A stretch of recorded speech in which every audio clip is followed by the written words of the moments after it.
Okay. Are we? We don't know what show or anything, or we're just like. We just go. Okay. Oh, I got you. Okay. All right. Yeah. We'll okay. figure out what it's going to be later. Okay. All right. Well, here we are. We're figuring out what it's going to be later. I like it. We're just going to flow and go. What up, everybody? My name is Austin Zest.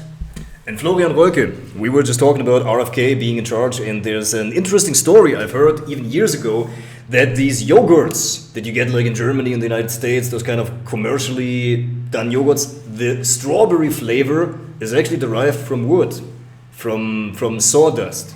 That's what they use to chemically engineer the strawberry flavor. And so you were talking about that as well, that Doritos and Coca-Cola have certain chemicals in them that they don't need to stop selling the product. They just got to take the chemicals out of it so we don't poison ourselves with it, right? What's your take on that? What do you think? Yeah, so I just made an episode about this recently on my show, and I'm doing news about this exact stuff. So I just want to say I'm very happy that RFK is in power now. I've been waiting for this since I've lived in the United States. I think when you live in the United States, you don't realize how bad the reputation is to the rest of the world, even Europe. There are chemicals that are banned in Europe that we're eating. So it's just we're eating trash, utter trash. And then this stuff's all around the world. So, we're exporting, meaning we are part of it, unfortunately, because we are the ones who need to do something about it. So anyway, RFK is starting to finally do stuff. So he is promoting now, he's going to restaurants who are promoting real tallow fat. So they're instead of using these seed oils, which are used in the Doritos and everything, these things are used to be cotton. So they used to be for cotton machinery.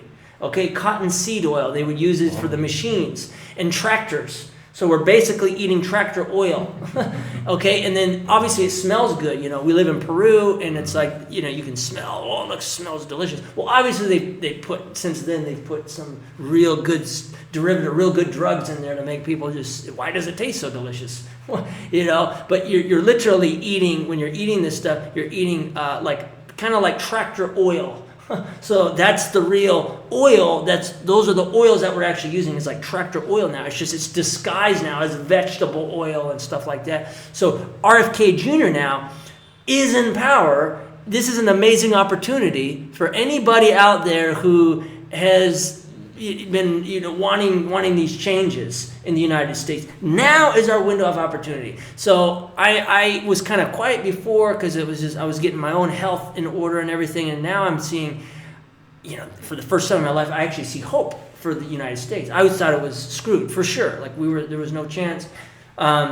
It's very difficult to pierce through these types of things because these huge they're basically the owners of the world, Coca-Cola and all that stuff. These are huge corporations. They have lobbyists who go in and out of government. So they'll be in government and then they'll leave and they'll get a high-paying job in one of these huge companies, one of these big corporations. So the whole thing is very hard to go against, but RFK Jr. is a lawyer. So he is a lawyer. He's got the brains, he's got the will to do it.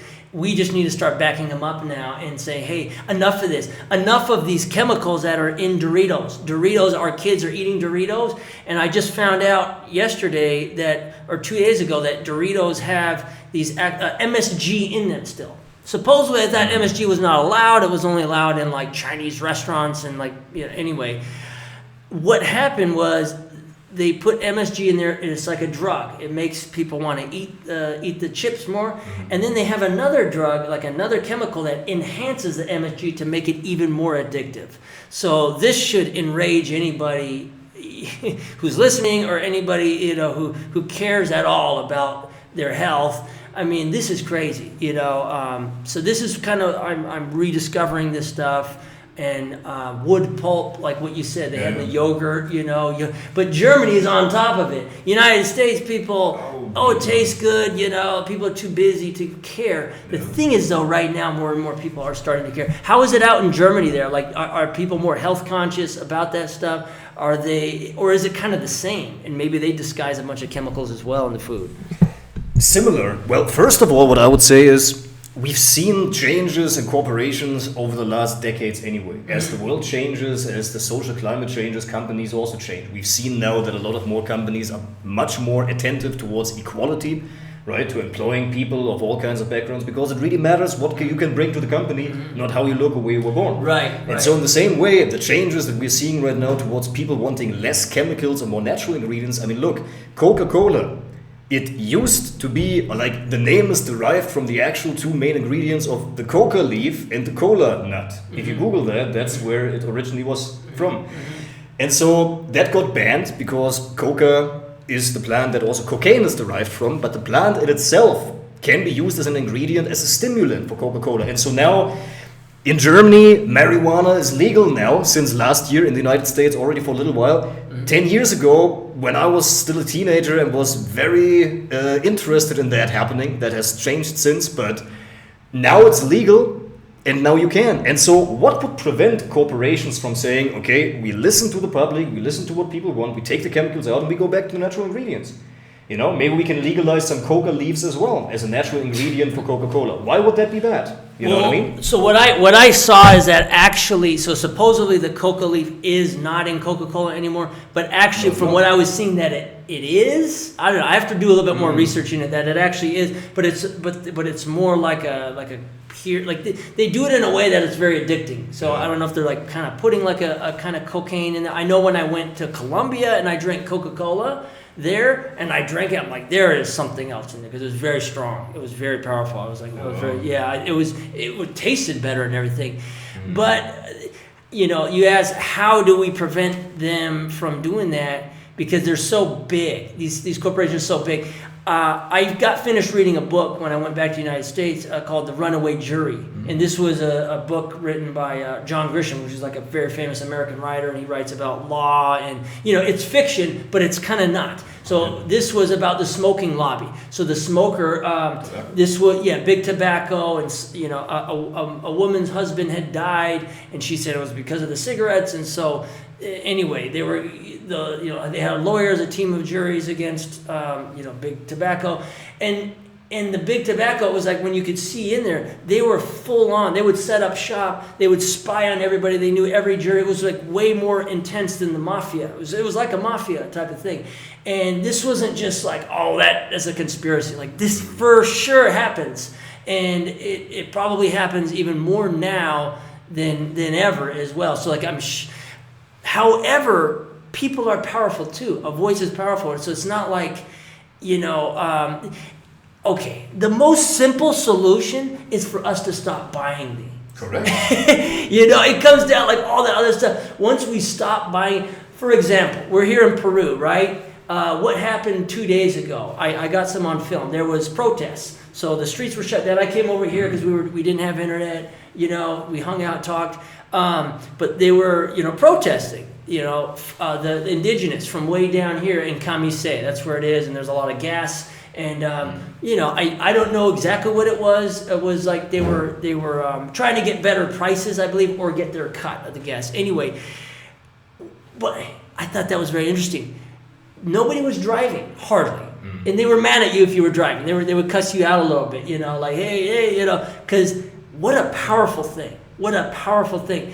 Cut off, even when we live in a smaller region, right? They might have been doing this down. There might have been 100,000 people not driving. Let's just say, for example, 100,000 people were not driving yesterday.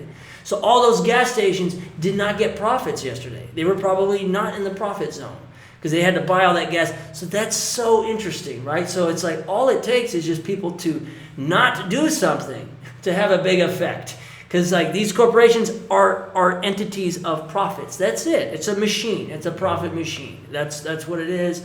So if that's how this whole thing started, was bigger profit. Let's give them these crappy oils. Let's give them crappy cheap food. It's always cheaper too. The crappy food in the United States, at least, it's not like here. It's kind of the opposite. Here where we live, the good food is cheap. Organic food is cheap. Luckily, that's why we live here in part.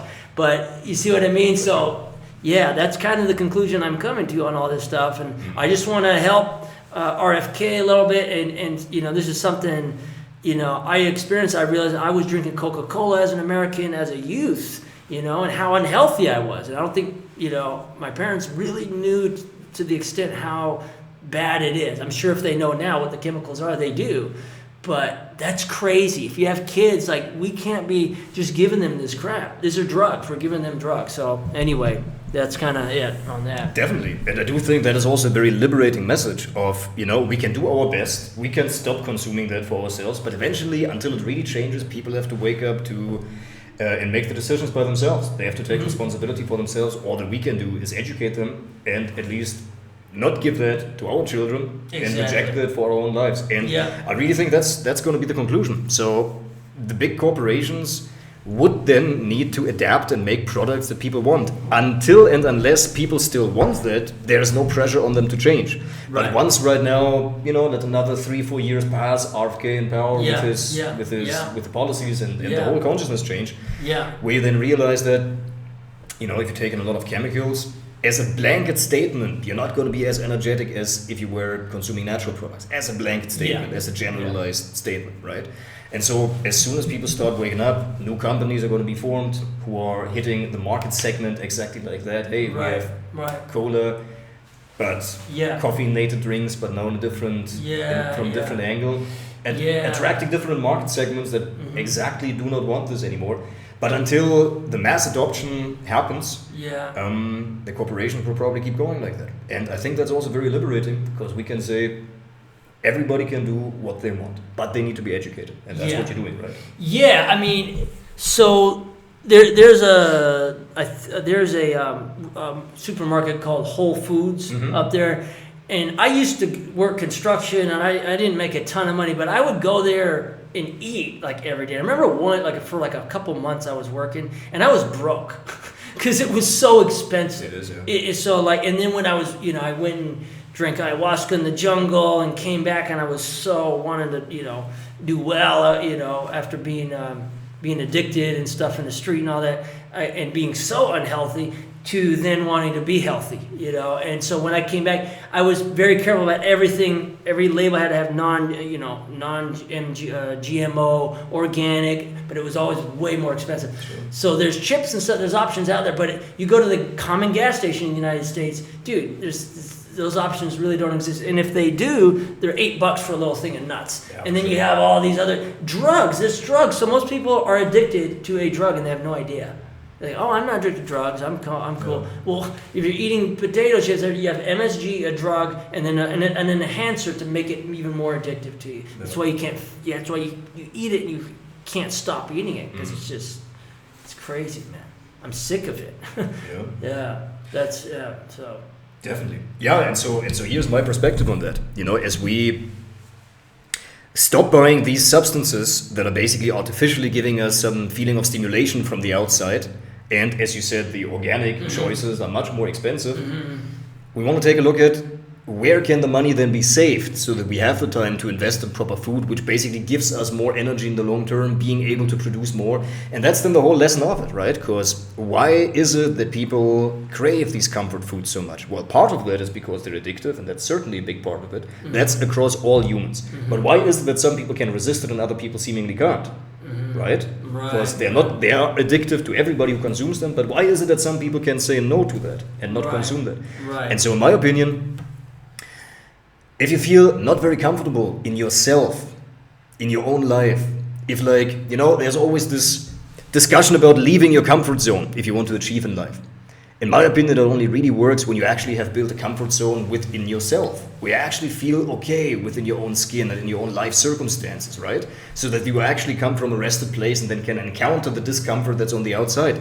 And so usually these comfort foods are compensation of the comfort that is not felt, or a feeling of love and connection, or a certain love equivalent, right? Where people feel this need for being connected to something or feeling good in a certain way about themselves or generally about life. And so the question is, the same thing that motivates people to eat these comfort foods usually shows up in other areas of their lives as well, where their energy is spilling out, where they have all kinds of subscription services running, and that amounts to like a few $100s per week, you know, and if that would be taken back and would be invested in proper food, they would get more energy. And that's all part of education and people really being aware that that is required if you want to do better in life. And that's also part of our message, right? And part of my message, especially for that, is figuring out why is that so addictive for people? Obviously, on the very physical side. So I've read books about neuropsychology and all of that. I understand that there's a physical component to that. But there's also an emotional component to that.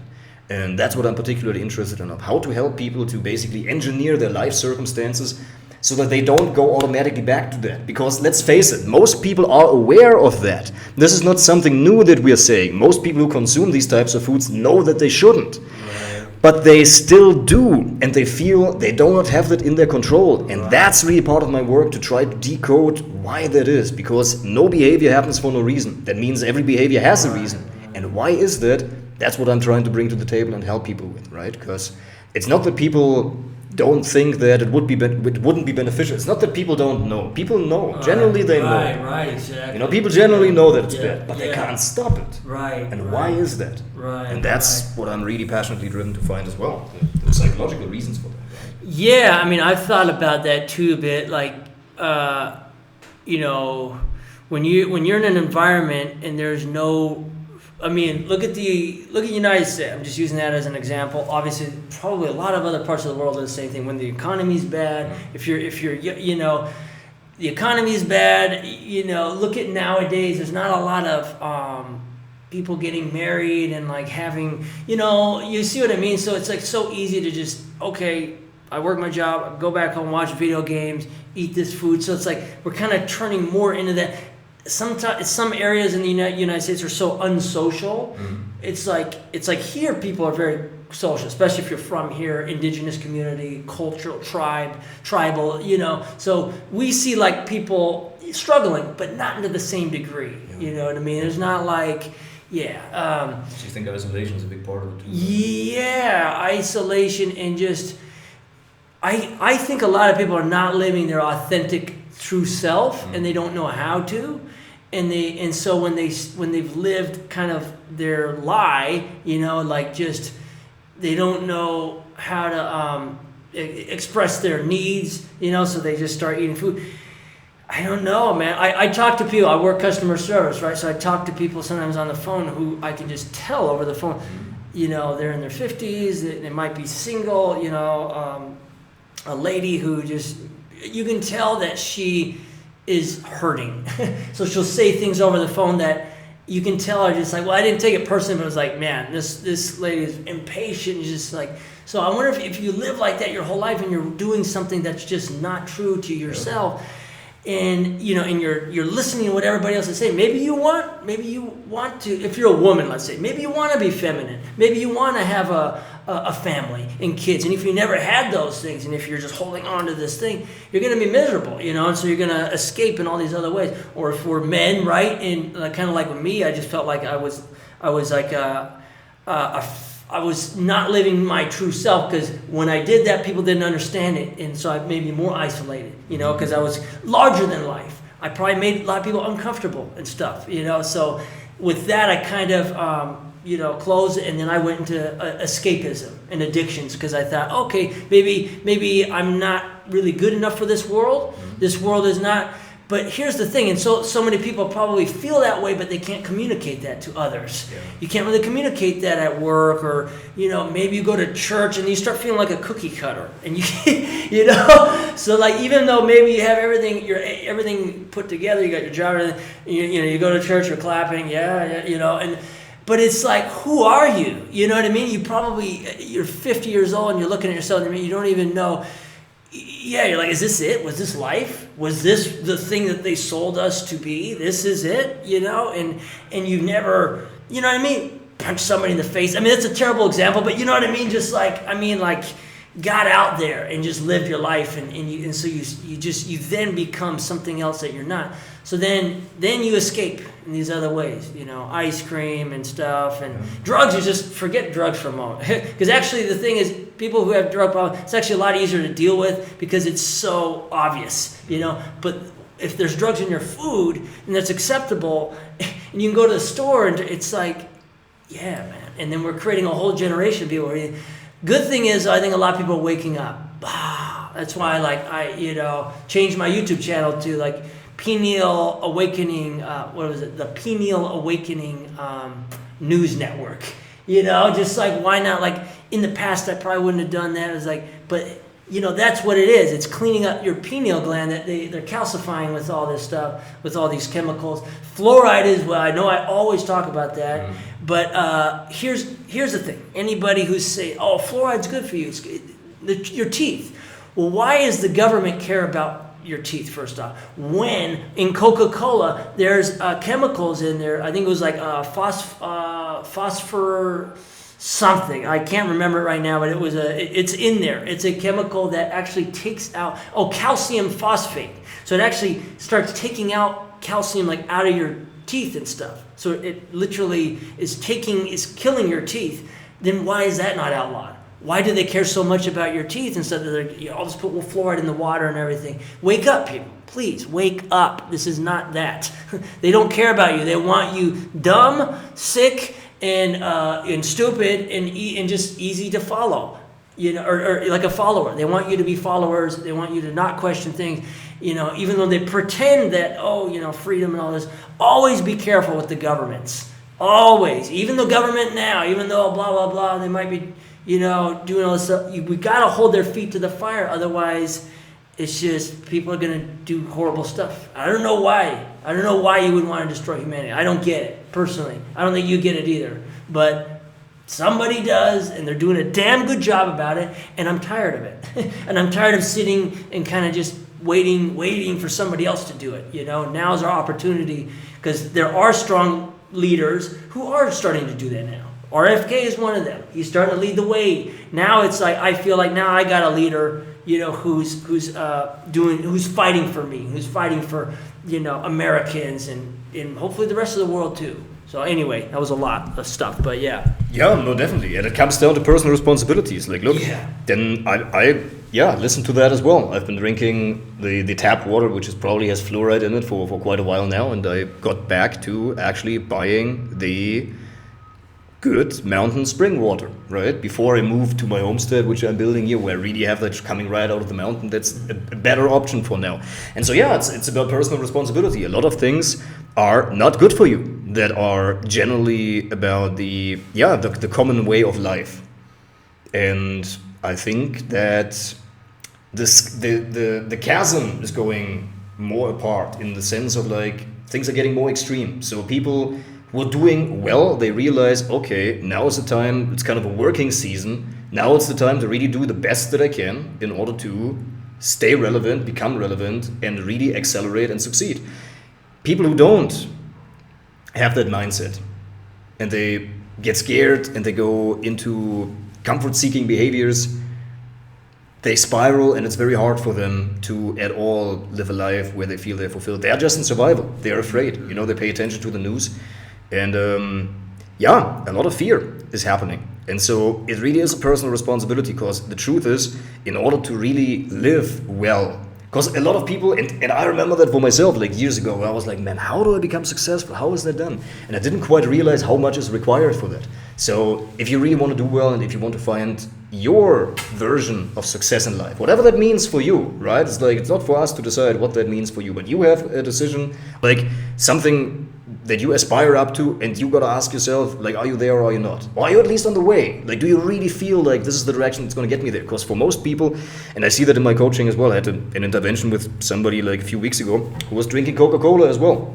And he had just been admitted to the hospital because of some stomach things. And I'm like, crazy. Do you need more pain? Like, are you getting it now? Because that's required. And he's like, well, I told my mom to buy it and I just had a little bit untaken. I'm like, okay, do you want that? Because that is required. And here's the truth, that and much more is required. And giving it up all together would be my suggestion. Now, generally speaking, there are some people who still smoke a bit of tobacco in the pipe or have a bit of Coca-Cola. Yeah, maybe you don't. But the thing is, the question really is, what are you willing to sacrifice to have the life that you want? Would you be willing to give that up? Would you be? I'm not saying you have to, necessarily, although it would be good, but you got to be willing to. You got to be willing to say, I'm going to give all of that up. and then go through the withdrawal. Because that was also one part that I told my friend, is like, why are we drinking that then? Where's our fulfillment coming from if it's not out of the can?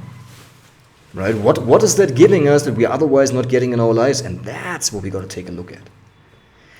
Why is it that we don't feel in our lives that we're getting the feelings that we actually look for, so that we need to get them artificially from the outside? And whatever that is, and I've done that recently also with coffee and coca leaves. So I used to chew coca leaves and I drink coffee every day.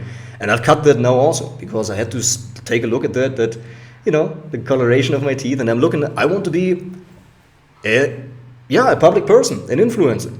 And I'm like, how do people like that look? They don't have yellow teeth, generally, at the highest level. And I'm like, okay, in order to be that, you got to do what these people do. And this is where the hard thing comes in. We're like, oh, all of that is required. Exactly, all of that is required. And so the thing is, you don't really have to give up the Coca-Cola.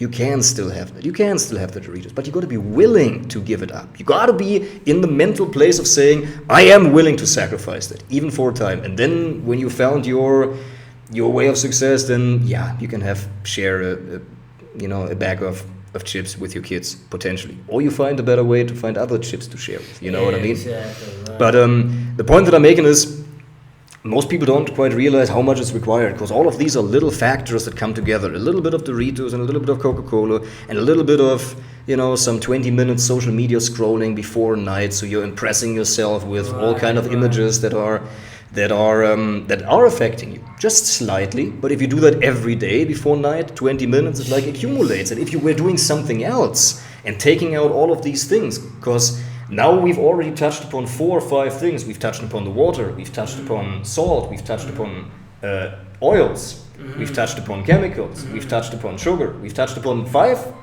little things already that all contribute. And there are dozens of little factors. And that's what really makes the difference between somebody who at 45 years old looks like an athlete and somebody who looks like they're 65 instead of 45. And it's always so easy to say, and people find it hard to do. And that's really what I'm passionate about. It's like, a lot of people are like, I know I gotta be doing that, but I can't. There's something drawing me to that and I can't figure this out. I know that I'm not successful and I'm hating myself for it. A lot of people are in this place. Right. And this is exactly what I'm trying to help people with, because you have all of the knowledge that you need. Going to any kind of Instagram page, you know what you gotta do. There's like nothing really that you need in terms of information of what you need in order to have a better life. But doing it is the hard thing. And so the message is basically, are you willing to give that up? Would you be willing to give that up? Because it probably is going to be required.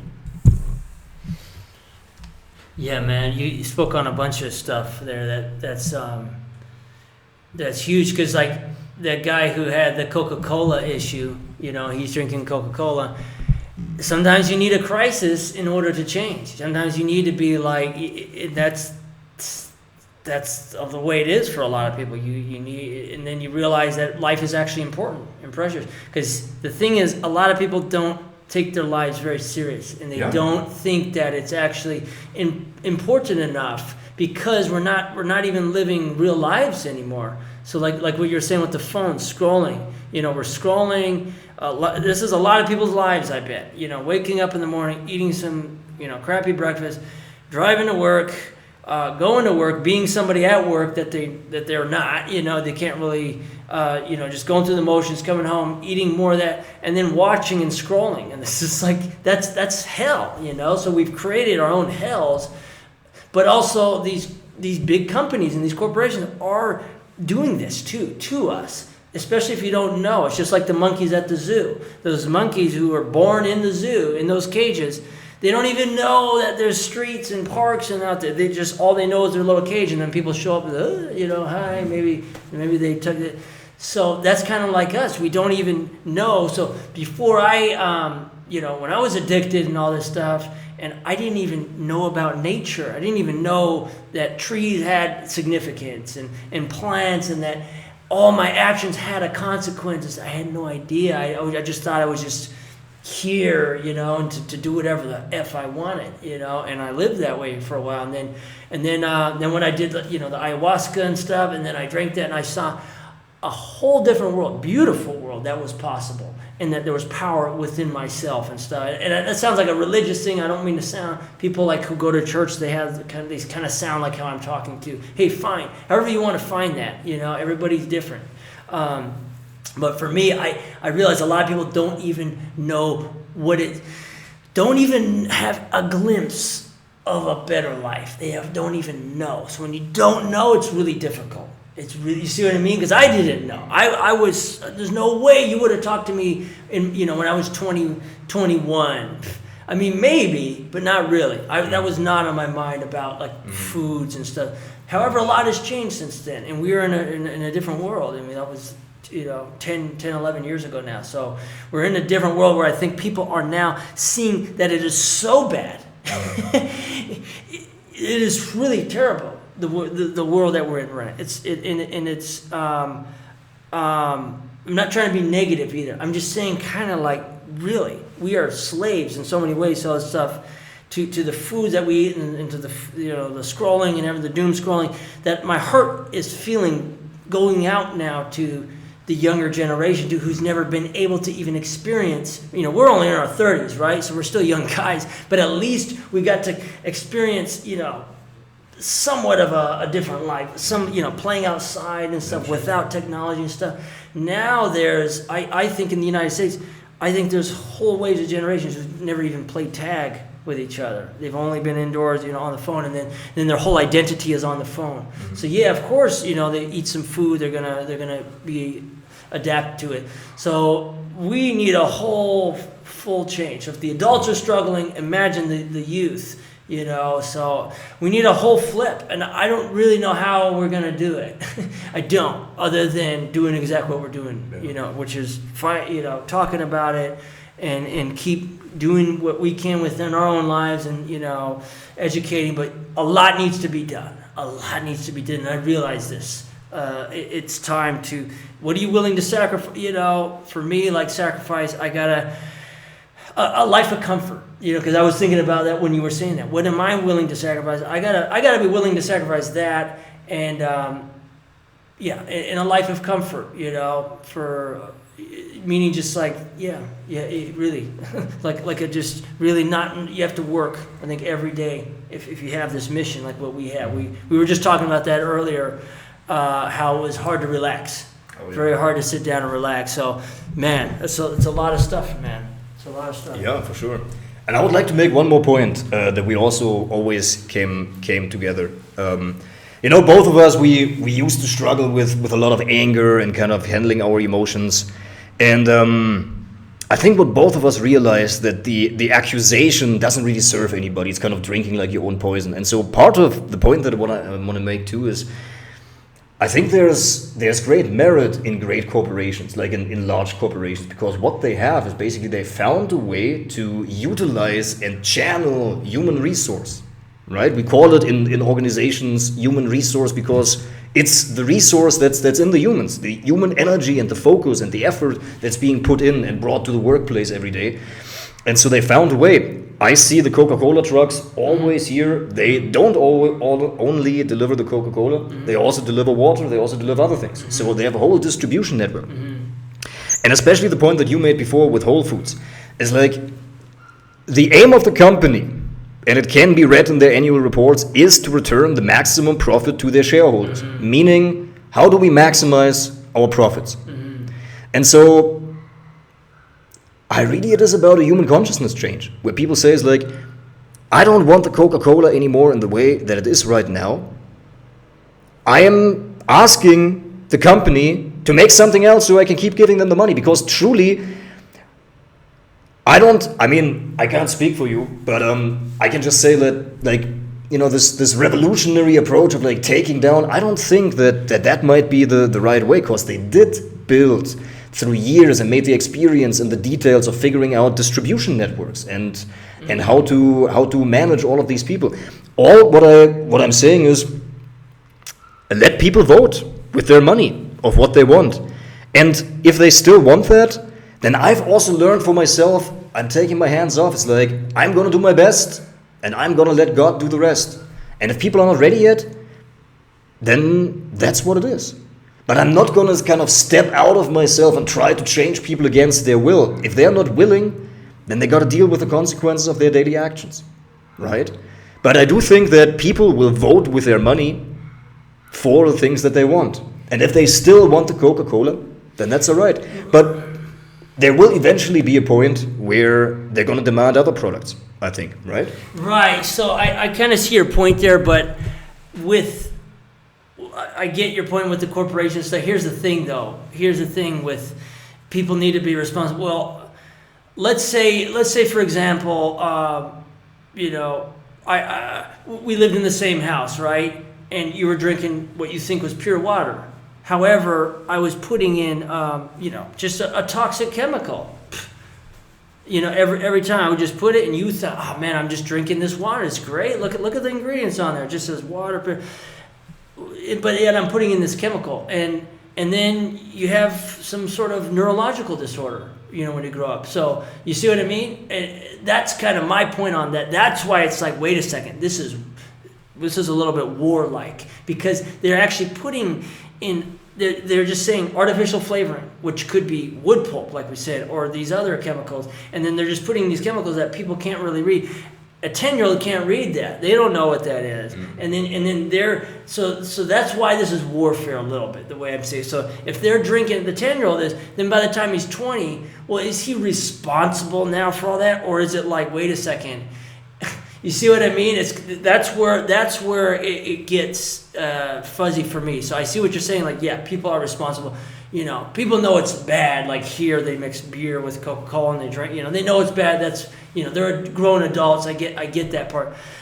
But it's way deeper than this. That's what I think. I think this is warfare. I think they want these corporations, somebody at the top, whoever's telling them to do this. There's something going on that because. This doesn't even make sense. Why would you put that much chemicals and poisons into your food if you're not trying to either suppress people, human consciousness, or kill them, or keep them on this sickness, and then they come to our hospitals, you know what I mean? So we can give them our drugs, and then they go back out and they eat our food, which continues the same cycle. So that's why I'm a little bit, I used to kind of think like that, and I like the way you're thinking, though. You're seeing their side of it, the corporation, because it's not a horrible thing. It's an amazing network that they've placed. So I work for one, too. I work for a corporation that has, that distributes foods and stuff, for animals, right? It's incredible. And but they actually distribute food that is prescription dog food and cat food that helps their decision. Why can't Coca-Cola do that? Have an RX option, like, hey, this is actually good for you. It's possible they can do it. They're not doing it. Why are they not doing it? Because they don't give a SISHIT at all. They do not care. It's the opposite, I think. I have to believe this, because there's no other way that would be possible other than to completely control and dominate and make them addicted to your product. They're drug dealers. So that's why I think that's, different. So, and truthfully, the government should go after these people. And they're not, because they're too big. They're huge. So how do we do that? Yeah, education, probably. And I don't know. At some point, at some point it is a God thing, like you say. And hopefully the astrological movements change, and we're just in this little sliver of a period where things are really crazy and bad, and it's not always going to be that way. That's where my faith and hope comes in. But at the same time, the human soul and our DNA and everything is so precious, I think, that we've been made to believe that it's not. And then it's like cheap, and that we're like garbage and stuff, and then we're like less than animals. That's kind of what I think, that some people, some of these rulers of the world really believe that and really see that about the world, about a lot of people. Because otherwise, why would they permit that to happen? So that's kind of my take on that, though. Yeah, definitely. And we got to hold the corporations to a higher standard of disclosing the ingredients, and I think RFK is doing a great job on that, for sure. Yeah. And that's part of the things as well. Things are coming to light, so the truth will be revealed, right? That's kind of the whole process of what's happened generally. in people's personal lives, Yeah. where like everything that is not in alignment with the truth is coming out. You see a lot of people passing away, a lot of people going through divorces, a lot of people quitting bad habits, like as you and I have done, as I see with a lot of people that I'm coaching, that I'm helping out, where they are like, they can't keep going like that. And for a lot of people, these shifts only happen when they are really brought to their knees through pain. And so, you're right. We got to hold the corporations to a higher standard of disclosing what's in there, and then we will see what more truth is there. Right. And it will all come out. And if it's very ugly, then we got to look at that. And then we got to deal with that. That's right. That's right. And call the governments. I mean, you've said this as well. Like RFK is also pushing together with Trump for the disclosure of the files of JFK. We gotta take a look at the truth. The lie is dying. This is the time of like this cosmic change where anything that's not in alignment with the truth is being purged away. And so obviously there's resistance on the level of the person, but also on the level of organizational structures. So we will see. We had resistance. I had definitely a lot of resistance. We struggled like that, right? For sure. A lot of resistance, did not want to take the lead and kind of. The other thing I wanted to say though is a lot of the times what happens is those things start to quit you. They kind of bounce off of you. So like even if you've been addicted to Coca-Cola or Coke for a long time, and it's just like these things just start to bounce off you and they don't have effect, and you don't really like, oh, okay, but that's because you started changing your own life, and you start maturing, and it kind of naturally starts to happen. So that's what it can happen to a lot of people too, is that these things they don't have the same effect, that they did, and that they, eating bad food. Like if I eat ice cream and stuff, I eat half and I put it away, and it's all natural and everything. If I'm going to eat it, I don't. Whereas in the past, I would do everything until I would feel sick, whatever it was. I would do it until I would just feel like crap and crap about myself. So once you start to feel better about yourself, and you have a higher standard, like, oh, that is possible. I can do it.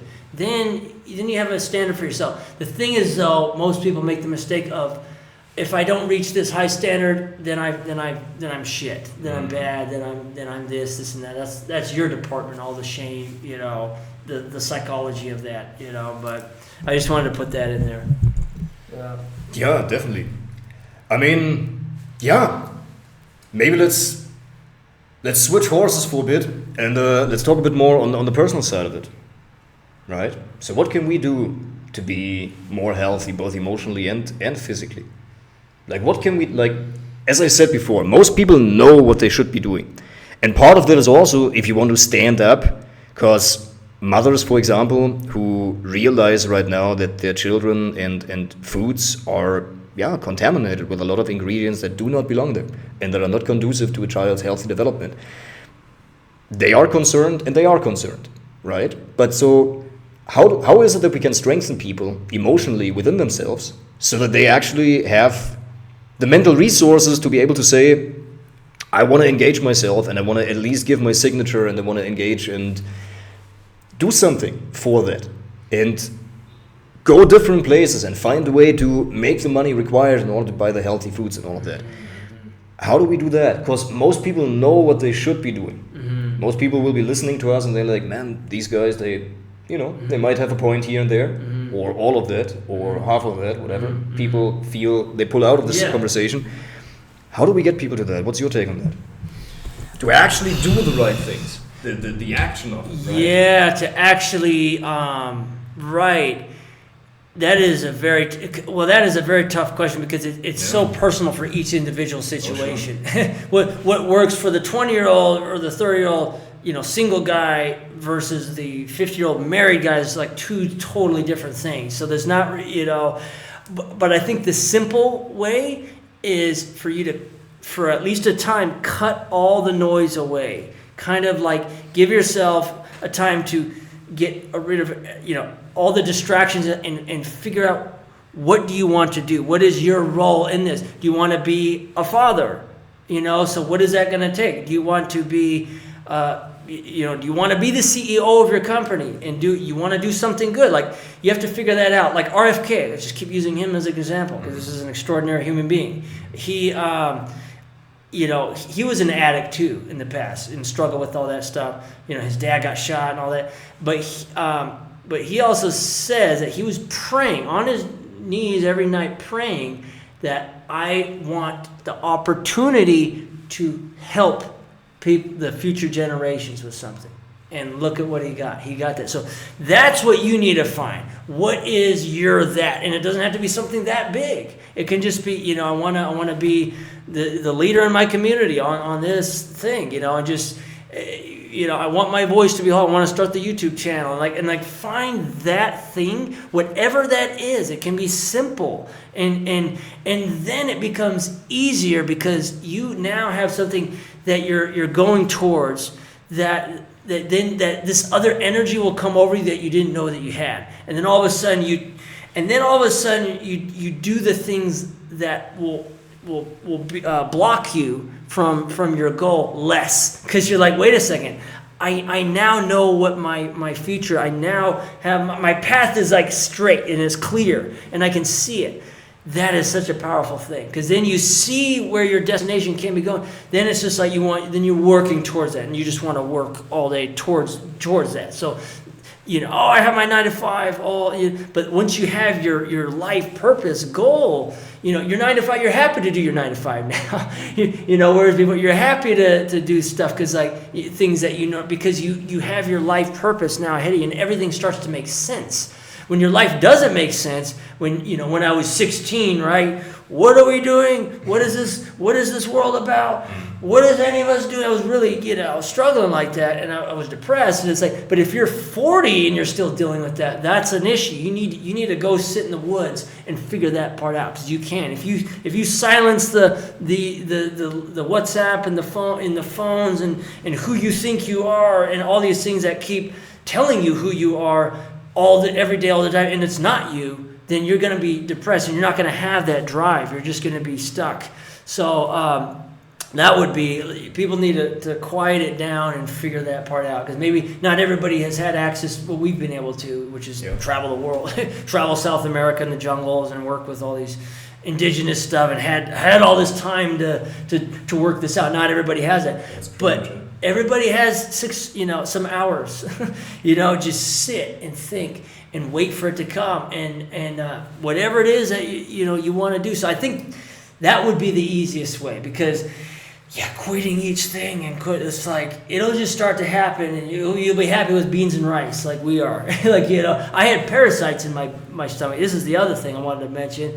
Remember that? I was freaking about 2 years. I was getting angry at everything. I was very, violent, throwing things. I was just bad. And I had always been I had my moments of volatility in life, but it had gotten excessively worse in the last couple of years.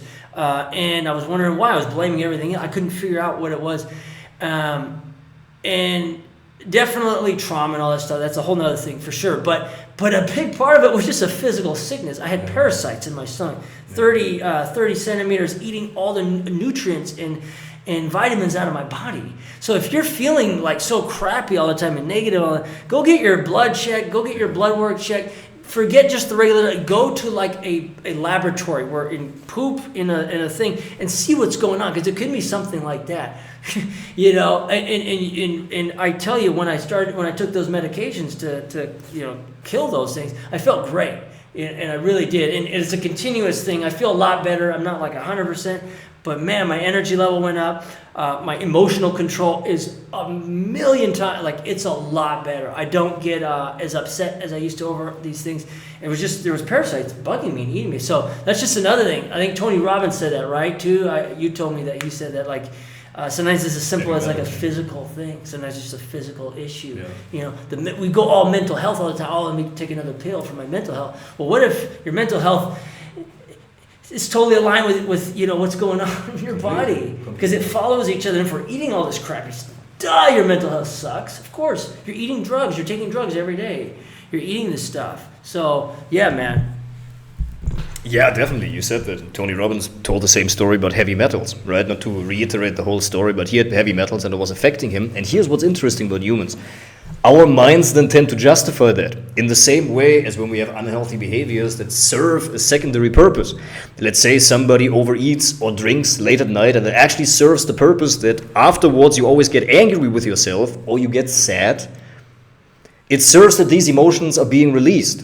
So if you hold certain beliefs in your mind that you say, okay, I must not be that because being sad means being weak and I must not be weak, or being angry means I would be like my father and that was painful and so I must not be angry, and then these emotions are being stored up, and then when we have learned that this equals that in the same way as with advertising, Coca-Cola equals happiness. Or yeah, right. Or social. They always have social. You know, you're drinking. Everybody's hanging out at the beach, and it's just like everybody wants that. Exactly. But you drink the Coca-Cola, you're not gonna necessarily even get that. That's what's crazy. But it still works. Advertising, yeah. Or like whatever, Airbnb, Booking.com equals happiness, vacation. So we pair these things in the same way. Our minds remember that every time I overeat, afterwards, I am angry at myself and I hate myself. It's like, oh, again, this has control over me. Or you're like sad, you're like, oh man, why is this always happening? It's like, it's an emotional release.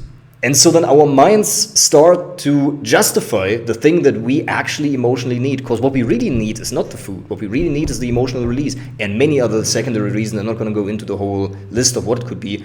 But our minds start to justify that. So in the same way as what you just said with the parasites, or with the heavy metals, and that's the point that I'm making, Tony Robbins also told the story of him justifying that. It's like, man, I'm just working so hard. Because he had these moments of like, he was in a seminar and he's like, man, where am I? It's like, what's going on? Yeah. And I wasn't even picking up on this because I was justifying that as like just stress, because we went through a very stressful period and I'm like, all right, I guess he's figuring it out with emotional control. I'm figuring it out too. It's like, I guess that's what it is. We're just going through like a very stressful period. A lot of changes, a lot of us, like we really work a lot as much as we can.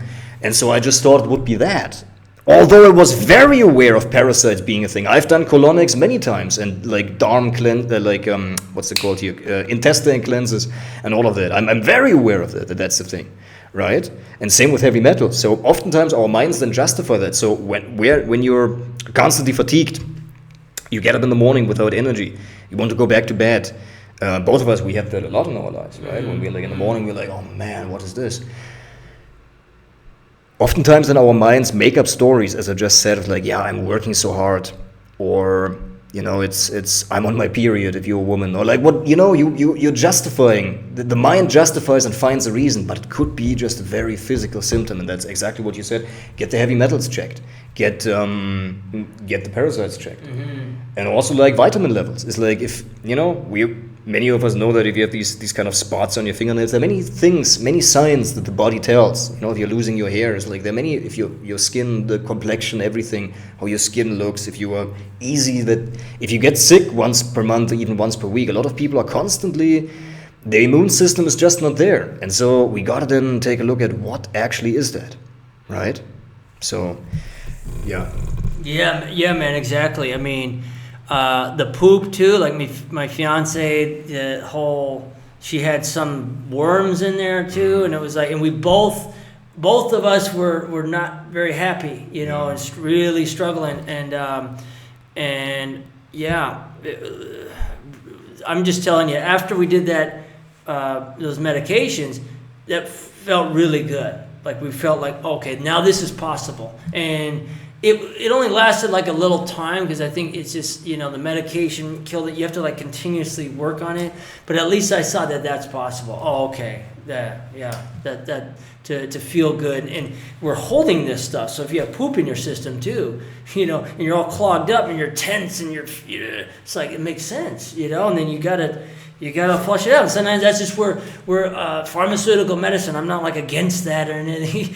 I take them and they help me because sometimes there's no other solution. You can't just, you can try the natural thing, but for my case, I need to kill those suckers, man. I needed to just war. So we're in we're not to be negative and stuff, but it's like we're focusing on all this other, Americans. Let me just speak to Americans for a second. bring it all home. I hope that stop fighting. The war is now in America, and America has so much influence on the rest of the world with food and export. It's like to help the rest of the world.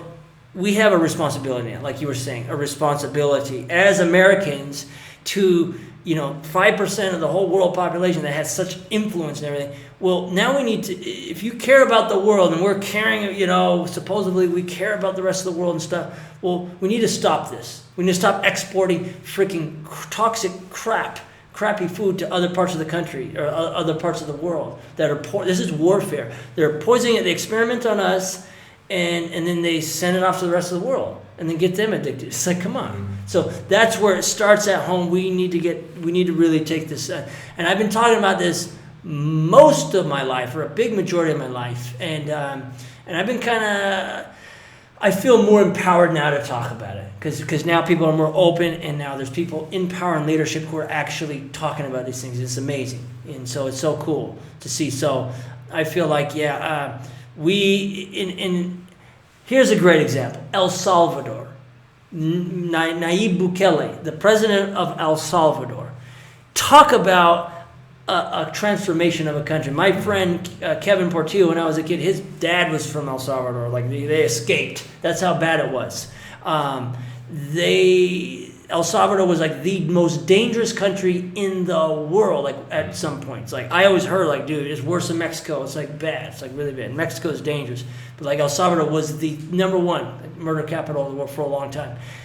It is like the safest country. Definitely a lot more safe than the United States. You walk through the United States and some San Francisco and LA, you better watch out. It's very sketchy at night in a lot of areas in the United States. So El Salvador is way better. It's from one man. One man having the steel balls or whatever. If you're a woman, steel ovaries. I don't care. Because men and women, we both need to do this. He made that change, man. He transformed that whole country. It's incredible.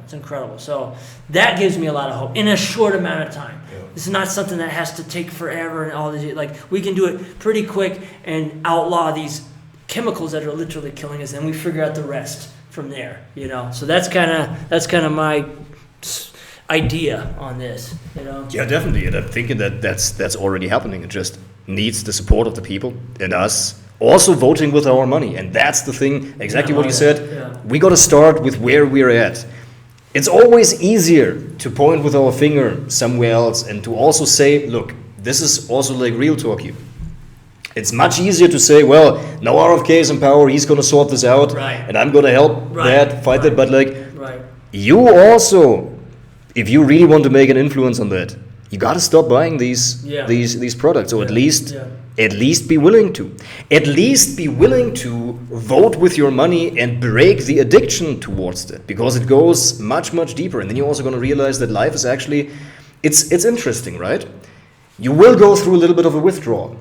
Whether that is giving up coffee or soda or whatever. I'm not saying you need to do this all the time. I had a cup of coffee today as well, but I had to get out of this daily 2 cups. Cause that's a mild dependency, right? Yeah. And so you that's what I'm saying, and that defies the actual purpose of it. And so what I'm saying is, as you said, bring it home. It's like, also every person, we got to bring it here inside of us, and we're going to look at, okay, why do I actually need these things as well? Because part of that, as we said, is also marketing. It's like we buy these products also because we want to feel certain emotions. And the question is, why are we not getting those emotions in the way that we habitually live our lives? Right. Why have we set up our life circumstances in a way that we're just feeling not so great? And yes, part of that is certainly that there is a type of control and a type of social engineering happening. Of course. Yeah, right. That's part of it. Yeah. But there's got to be a balance between saying it's them and also like the 4 fingers or like the 3 that are pointing back to me.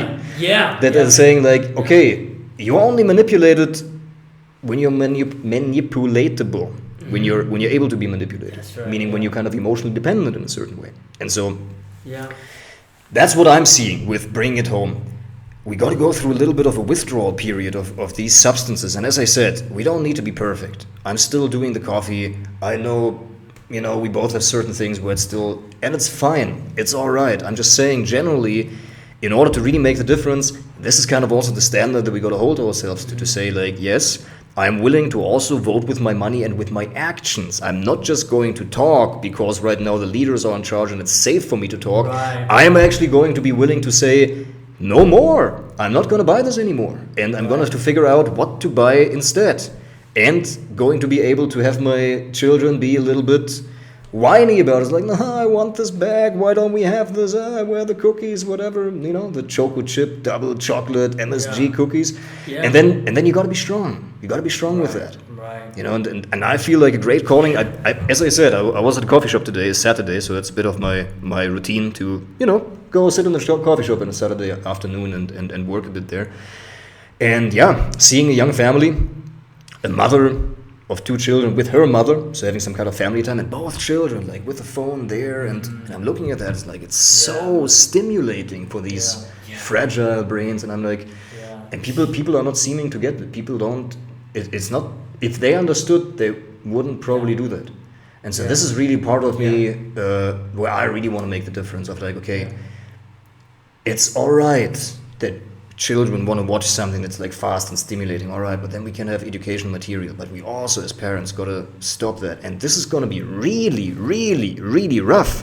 Because when you are since 18 months old, you always had this phone in your face for like 7, 8, 9, 10 hours each day, which is the reality here in Peru. That a lot of children, they don't go to school, they just sit in their parents' business, which usually is being operated out of their house or out of the store that they rent. It's very family kind of mom and pop shop. People who haven't been outside of the United States, they don't quite get it. It's like a lot of mom and pop shops everywhere, little corner stores, right? And there's nothing to do but sit. And there's nothing to do. And parents need to face that their children is going to go through a massive withdrawal. Yeah. And they got to be able to hold that. And so here's the thing, you're going to always be triggered in your own emotions when you see your child like whining or being sad about these things. That's going to be rough. And this is really where I want to make a difference here, because if you're training your child that the stimulation is going to come from the outside, it's like, I'm going to have these conversations with people. Do you want your daughter to be a prostitute? I'm not saying it's going to be like that, but it's likely. Because the whole cluster of actions that people take of like getting things from the outside, meaning validation, oftentimes it goes together with substance abuse. I'm not saying this is going to happen, but I'm saying the way that this telephone stimulation continuously is happening, it increases the likelihood of it. And so I'm like, do you want to take the risk? Yeah, man. Do you want to take the chance? And do you want to deal with the regret, which is getting a lot of people into the grave, of not being able to stop that? Because now and the truth is, look, we just got to go through the withdrawal for like a small amount of time. And then we got to find a way to engage our kids in a different way. But the truth is also, and here we come back full circle, a lot of parents don't have the energy to engage their children. So they're just happy that they're stimulated because they're all very tired as well, because they're eating horrible food. So there are a lot of things that we're going to be addressing here where we are. But people are willing now. People are much more willing. Not all of them, not the masses, obviously, but a lot more people are a lot more willing. And so we're just going to start with the people who are willing to hear us on that. And everybody else, they, maybe they need other voices that they relate to or resonate with. And but that's certainly part of what I wanna bring, is that we, number one, have good educational material for people, not just some YouTube trash that some guy in India made just to hook people's dopamine. Right. Because you get money from that. You make a YouTube channel for children and you get tons of money. And if you're in India and Pakistan and there's like war close to your place, you're like, whatever the fuck I gotta do, man, I gotta put food on the table. So I don't judge them either. And as I'm like a new YouTuber as well, I also understand how that works. So like, I don't really judge them. It's like, you gotta do what you gotta do, even if it's wrong. I mean, you can always do something else, but like, they do what they do. And you as a parent, you got to protect. I'm not saying that they are necessarily doing anything particularly damaging with it, but just like the way the cuts and the fast pace of it, it's very stimulating. And you don't get the type of stimulation by playing in the forest or going swimming in a natural lake with your friends. And so, that's really where I see some of our work's going to come in as well, at least my part of the work. Yeah, man. This is the phones. I mean, dude, it is. it is quite something. I mean, I find myself in that too a lot of times, where I'm pretty addicted to it. I'm looking at crypto charts. It's pretty stimulating. It's kind of addicting too. Watching the prices, constantly watching, and then before long, I'm kind of the same way, and I can judge other people, because what I do is I sometimes judge. I'm like, everybody's just watching BS, and here at least I'm using it as a tool, and that's true. I am. I very rarely do I watch stupid things now, and but I've had times where I probably did, but mostly I was using to better and educate and stuff. I don't know how many people are doing that though. I mean, there are a lot of views. But there's also a lot of people on the planet, and like the stuff that we watch, for bettering ourselves and education and all that. It's like, yeah, I don't know how many people are doing that. I don't know, and that's not something that we can like force. I just wish, that's a tough one, man. That's a tough one, because you can't infringe on people's human rights or whatever. But real quick. But like the cell phone companies and stuff, that's another one. It's another part of these people with Coca-Cola and all that stuff who are purposely putting programs in there, to help stimulate the brain, to make people more suggestible. This is like a wet dream for these guys, It's like and we don't know what kind of. Let me just put it this way. There was in 1960, and for those who don't believe me, look on YouTube right now. National Anthem, subliminal messaging, 1960s. Okay? So in the 1960s, there used to be at the end of the TV shows, there would always be the national anthem. In the land of the free. And then if you were watching the subtitles below it, it would just look normal. Land of the free and the home of the, like it would be singing the national anthem. But when you slowed it down and you zoomed in, it was saying, trust in the government. Trust in government God. Obey the government. Crazy, right? I mean, and this was in the 60s. So and that's subliminally getting into people. Imagine what they have now with this. So this is what is crazy. This is the thing that I feel like, okay, this is another very important thing that, okay, for part of your awakening process and all that stuff, is to know at least what we have in our hands is a very powerful thing that can either make us or break us. Yeah, completely. So. No, completely. And that again, back to both sides. Obviously, we got to find out what's the real truth. Is that really true? And then if that is, then we got to hold people, we got to call that out and get the people in power to step up and change that for sure. And the other piece to that is then also the personal responsibility. I think part of what you said is like, how do we get people to, have the basic human right to use their phone? Of course they do. We can't take their phones away. But what I'm saying is here, people who are always on their phone here anyways, what you could do instead of consuming, you can send messages to your vendors to make deals, to sell more product. It's like when you're on your phone anyways, why don't you text more people and do some advertising from your phone? Because it's not so wild. The people here have a lot of contacts. People here have a lot of social contacts. They have a lot of extended family and in all kinds of places of the country, almost all of them here. And so I'm saying while you're on your phone, do something with it. That's also part of the message that I'm thinking I'm going to be bringing that. And with proper trainings here of people, it's like, what can you actually do with your phone? Yeah. And getting people to get on the phone and call people, to sell more of the stuff that you are selling. Because most people here have shops where they sell something.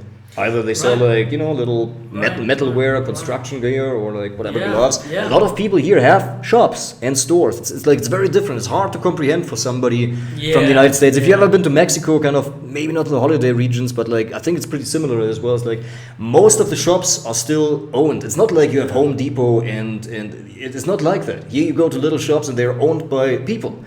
By small families, or just New York might be like that. New York, really? East Coast might be more like. That's what I was told. I've never been there, but my mom said, East Coast is still kind of like that. Wow. Maybe not to the same degree, but but there is. California is definitely, but the majority of the United States is like when we drove through Florida. Remember that was all the same.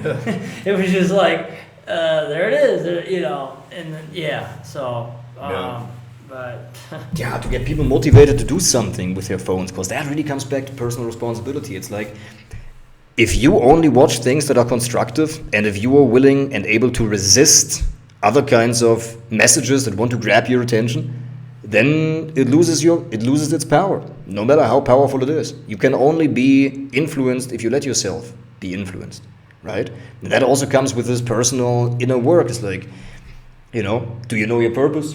Do you know who you are? Are you generally in an attitude of like seeking in life, or kind of insecure? You feel like there are some things that are outside of your control, because whatever you give power to, somebody can align with that and influence you in a certain way. Because whenever something has power over you in a certain way, as I said, like an overeating pattern where you don't know what it is, it's like, man, how do I get my children to pay attention to me and like listen to me? Whenever you give your power away in that way, then somebody who would like to influence you in a negotiation, in a sales call, and that's like, it doesn't have to be big conspiratorial. It's like, if somebody calls you on the phone and wants to sell you some insurance or something, they do that. They know about that, and they use that. It's basic one-on-one sales. Yeah. Right? In order to influence somebody, you got to align with what's already influencing them. You know what I mean? Because that's where the pain is, and that's also where the motivation is. And that's how you, talk to people and get them interested in what you have to say, to make it relevant to what's really going on inside of them, right? And so, I think giving people a different perspective of what they can do with their phone. And part of that is helping people for sure, but part of that is also saying to people, it's like, you have the choice, you really do. It's like, you do not... you gotta deal with the consequence of your actions. And if you're just sitting there and scrolling, it's like, what's gonna come from that? Yeah, man. And the other thing that came to mind is not being afraid to be disliked. You know what I mean? I think a lot of men too, and maybe some women, I don't know, but like I feel like a lot of men in general are so afraid to be disliked. At least I was. I wanted everybody to like me, so I kind of, was kind of. I didn't want to. I had my times, but then, like, I think there was quite a few years in the United States where things like went so left and kind of crazy and weird. So, like, if you had a different opinion than that, people were just, would kind of attack you. Maybe not physically. In some cases, other people, yeah. But you see what I mean? So, like, over the last few years, living here in Peru and just kind of overcoming so much of that. I met you when I met you in Cusco too. Like, you didn't really care. I was pretty surprised. Like, you were pretty like tough. Like when you talk to people, like I was like, gee, he doesn't care if they like them or don't like him. And just after kind of living here years, I've kind of grown this callous over, I'm a lot more, I probably was I probably wasn't always the nicest guy before, even when I lived in the States, but I started to, after kind of finding spirituality and all this stuff, I kind of wanted to be too nice, and like too good and stuff. And my point is, though, it's like, don't be afraid if people are judging you and you're talking about these kinds of things, about the food and stuff, and people don't want to, like, or your own opinion about, let's just say RFK, right? Because I'm talking to like half of the United States. There's way too many people who, I'm not going to like RFK because, he's with Trump or he's on the right. Like, dude, get that, no, reason with people and talk with people and show them the evidence. Read off the list of ingredients in nachos or nacho cheese Doritos. Read what's actually in there to somebody who's saying, I don't like him because he's with Trump, or just read off the ingredient. Like, hey, look, he's standing up. He's fighting these companies. We should actually take this seriously. Just don't be afraid to do that. Don't be afraid for people to not like you. And even your kids too. Like, not that I'm a parent yet, but I imagine there's situations where you want your kids to like you and you want just everybody to get along well and you want to just give them everything they want and everything. But that's actually probably the worst thing that we can do, And it's just like with your friends, right? When I had my issues and stuff and you had yours, and we would help each other as friends. Sure. Probably the worst thing that we could have done is just like, there's something serious going on, and I'm not going to say anything to you, right? Or likewise, or reverse, You would always kind of tell me stuff I didn't want to hear, and I'm like, geez, he's right. But You see what I mean, though? Sure. And it's like insane. I think I've told you, even if it comes across sometimes difficult and stuff, and you don't have to do it perfect. I'm just saying, if you're a man, especially in America, and you're afraid to use your voice because you're afraid people are going to judge you, or there's people, don't be afraid, man. You know, don't be afraid to say what you think, because that's your God-given right. You know, and it's like, because I did that for a time, and I felt really bad about myself and just bad about who I was. 'Cause I was not saying, you know, the people around me about my political opinion, you know, because I was afraid that they were just going to attack me and not be my friends anymore. Like, it was a weird situation, and I wish I had just said, hey, you know, this is what I think about this. You see what I mean? So I just don't make that mistake in life. You know, we need to be able to say and be authentic within ourselves, and then everything else just it gets easier. It gets easier, and then you'll start to become stronger in everything that you do, and you'll feel like, oh, I'm not here to impress them. I'm here to be, you know, go on good terms with my friends and family and my loved ones and the people who I care about. Everybody else doesn't mean be an asshole or a bitch, you know, and just, you know. I've kind of gone through that phase too, where I'm like, okay, I have this newfound power, and I'm like, but what I'm saying is just don't be afraid to speak your truth any other way. I think we don't need to add anything more to that. I think that was a great ending. Sounds good. Hey, man, great episode. Yes. Have See a good you. night.